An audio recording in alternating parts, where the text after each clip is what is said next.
Bugün insan mənəvi rahatçılığına necə çata bilər? Bədənsəl sağlamlıq var, bir də var zəka sağlamlığı. Təbii ki, bədən önəmlidir. Amma əgər zəka qaydasına deyilsə bir şəxsdə, o insanın bədəninin istənilən qədər rahat olması yenə də onun bədbəxtliyini aradan qaldırmayacaq. Yəni, gerçək xəstəlik zəka ilə bağlıdır, bədənlə deyil. Və gerçək rahatlıq da insanın zəkası ilə bağlıdır, bədəni ilə deyil. Zəka dedikdə burada zehni nəzərdə tutmuram. Çünki insan varlığı bir neçə hissəyə bölünür, belə deyək, bədən olaraq, zehin olaraq və hiss olaraq. Və bir də bütün bunların ötəsində olan bir izləyici, saf bir izləyici olaraq. Biz meditasiyada öyrənirik ki, mən nədir?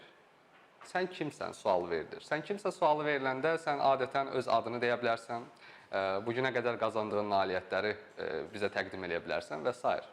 Və sənə elə gələr ki, sən kimsən sualına sən cavablamırsan. Amma bu sənin gerçək kimliyini göstərməz. Bu sənin bədənsəl olaraq bu dünyada elədiyin fəaliyyətlərin və üzərinə topladığın egosal müəyyən bir titullardır ki, mən müəlliməm, mən kişiyəm, mən qadınam, mən filankəsəm və s.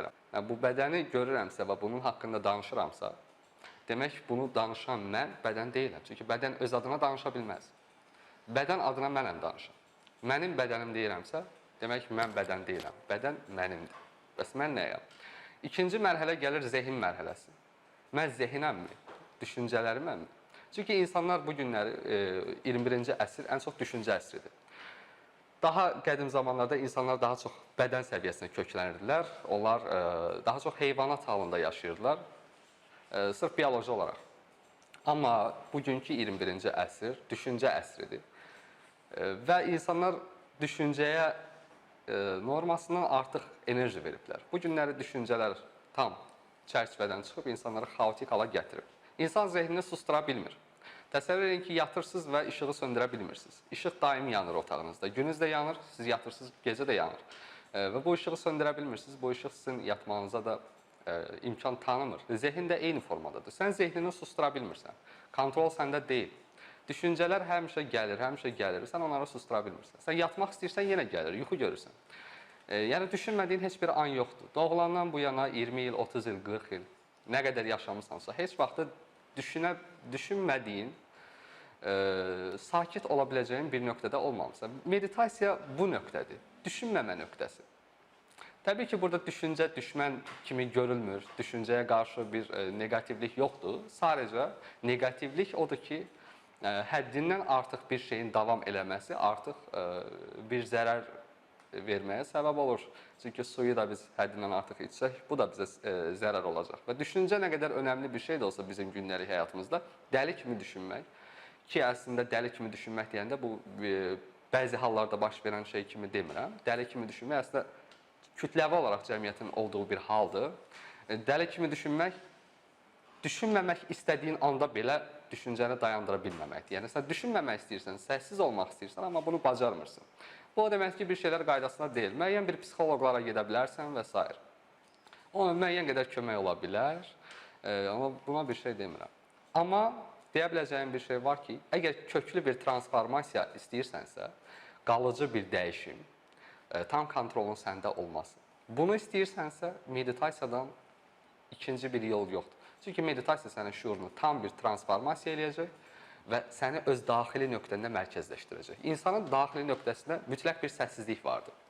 Mən burada hal-hazırda danışıram, amma bu danışığın fonunda bir səssizlik bu səsləri izləyir. Varlığımın mərkəzindəki izləyici bədənimin danışdığını izləyir. Və insan öz daxilində mütləq bir səssizlik nöqtəsinə çatanda artıq onun beyni xaosda olmur. Keçmiş və gələcəkdə olmur. İnsanın ən çox xaotik düşüncəsi və düşüncəsini dayandıra bilməməsi keçmiş və gələcək illüziyasından qaynaqlanır. Belə ki, keçmiş və gələcək yoxdur. Biz meditativ təcrübələrdə kəşf edirik ki, sadəcə indi var. Mütləq bir indi var. Və indi zaman deyil. İnsan ya keçmişi fikirləşir, ya gələcəyi fikirləşir. Bütün problemlər bununla bağlıdır və hal-hazır ki, bu anda olan gerçəkliyi, həyatın dadını çıxara bilmir, bu anın dadını qaçırdır. Bu anda burada möhtəşəm gözəlliklər var.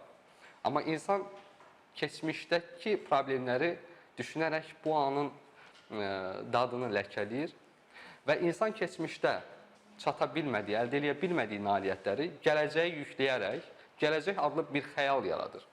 Bizim saatlarımız zamanı göstərir. Doğrudur, biz dünyəvi yaşamda bundan istifadə edirik. Planet günəşin ətrafında fırlanır, gün batır çıxır. Biz dünyəvi işlərimizi doğrudur, bir zamanlama içərisində davam etdiririk.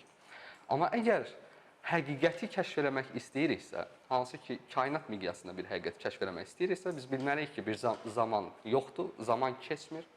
Buna görə 70 il yaşayan insan 70 yaşında bir gün oturur və deyir ki, sanki bir göz qırpımında yaşamım sona çatdı. Əgər o 70 il yox, 7000 il yaşasa, yenə də bir gün deyəcək ki, yaşam göz qırpımında getdi. Çünki əslində zaman getmir. Yəni, bu bir halüsinasiyadır. Və insanın zaman olmadığını idrak eləməsi, sadəcə mütləq indinin olduğunu idrak eləməsi və bunu sadəcə intellektual düşüncə olaraq məntiqən bu qənaətə varması şəklində yox, daha çox spiritual, yəni ruhi bir duyum, qəlbən bunu görmək və içsəl bir kəşf nəticəsində insan anlaya bilər ki, sadəcə indi var və bütün gerçəklik indidədir. Belə insan artıq keçmişdən gələn problemlərdən, çirkin düşüncələrdən azaddır və gələcəklə bağlı olan narahatlıqlardan da azaddır. Sadəcə indidədir və indidə həyatın dadını çıxarmaqdadır.